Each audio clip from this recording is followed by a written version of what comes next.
Sahabat rohani yang dikasihi Tuhan, Shalom. Sebelum kita memulai renungan ini, mari kita berdoa. Kasih karunia dan damai sejahtera dari Allah Bapa Tuhan kita dan dari Yesus Kristus menyertai kamu. Amin. Firman Tuhan renungan bagi kita pada saat ini diambil dari Amos 5 ayat 24, demikian dikatakan.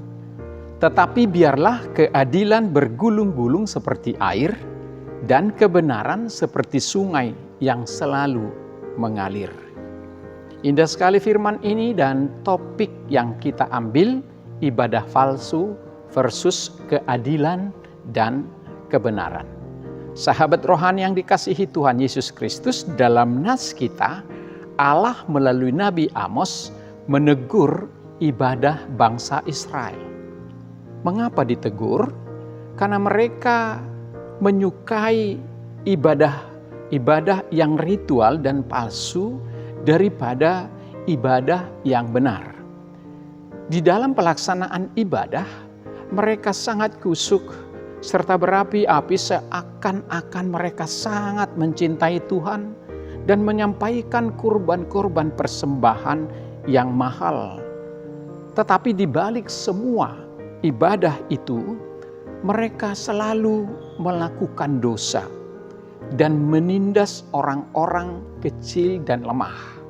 Mereka menari-nari di atas penderitaan orang lain. Atas sikap yang munafik ini, maka Tuhan berseru melalui Nabi Amos di dalam nas kita ini.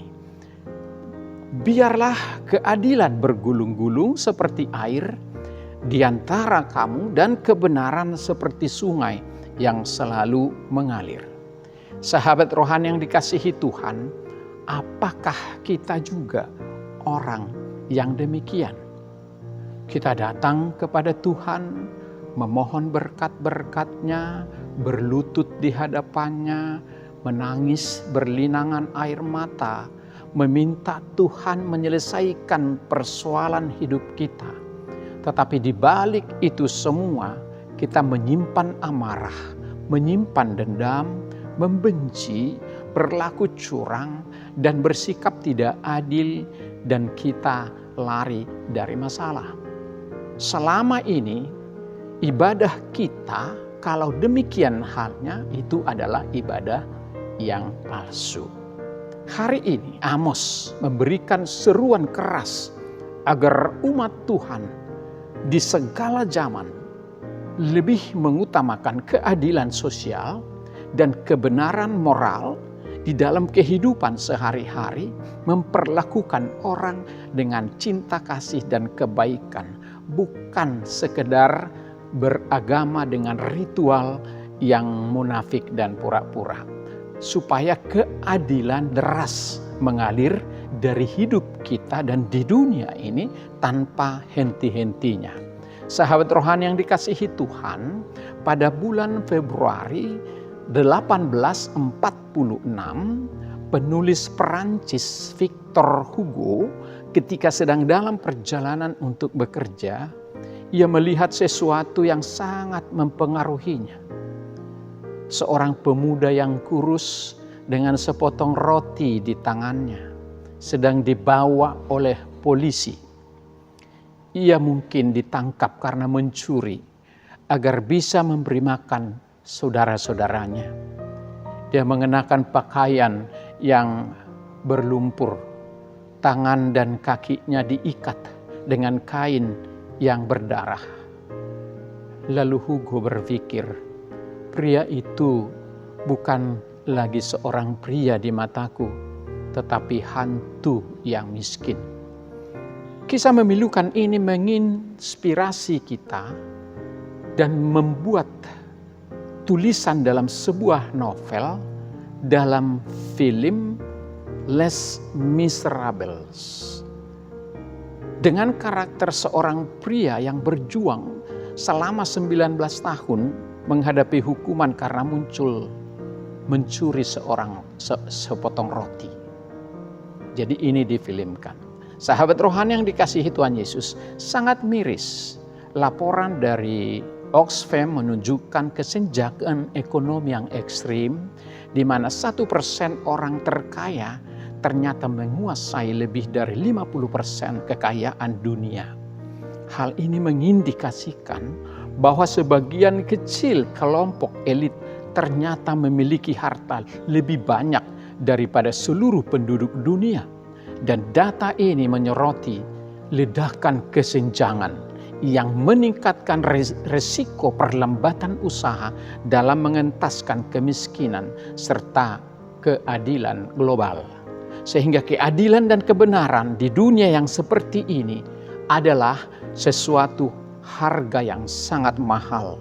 Keadilan dan kebenaran adalah kemewahan yang menuntut harga mahal, bukan sekedar materi, melainkan keberanian, kerelaan berkorban dan integritas, serta keteguhan moral di atas kepentingan individu. Sahabat rohani yang dikasihi Tuhan, apa pesan renungan ini bagi kita? Seruan Tuhan melalui Nabi Amos ini sangat relevan di sepanjang masa. Seringkali ibadah ritual dan ibadah sosial kita begitu timpang dan tidak seimbang. Padahal Allah jelas-jelas menolak ibadah palsu yang tidak sesuai antara ritual dengan tindakan di dalam kehidupan sehari-hari. Kasih dan berkat Tuhan yang kita terima seharusnya memanggil kita untuk menyalurkan atau menjadi berkat bagi orang lain sebagaimana berkat yang disampaikan kepada Abraham. Kita harus aktif memperjuangkan keadilan, mengatasi ketimpangan dan berbagi beban dengan sesama. Jika saya bertanya, pengaruh apa yang Anda miliki di komunitas perkumpulan, keluarga atau tempat kerja? Sudahkah kita mengutamakan kepentingan orang yang membutuhkan di sekitar kita, atau kita terlalu egois sampai tidak pernah memperhatikan orang lain?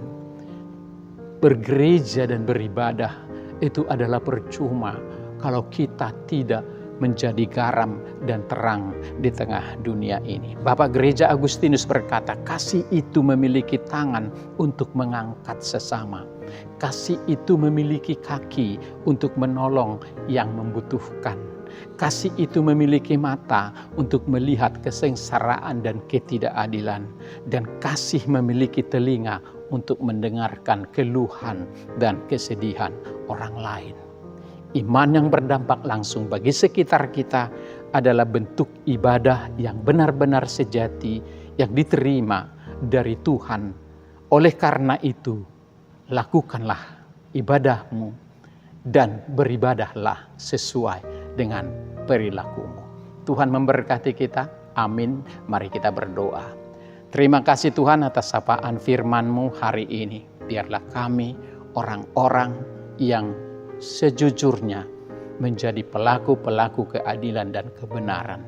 Karena untuk itulah Tuhan memanggil kami untuk beribadah kepadamu, karena Tuhanlah yang mempunyai keadilan dan kebenaran, dan melalui kami akan tersalurkan kepada dunia ini. Terima kasih Tuhan, ajarlah kami melalui Roh Kudus-Mu agar kami senantiasa mengalirkan kebenaran dan keadilan lewat sikap, kata, dan perbuatan kami di lingkungan di mana kami berada, baik di tengah keluarga, komunitas, masyarakat, gereja, dan pekerjaan kami masing-masing.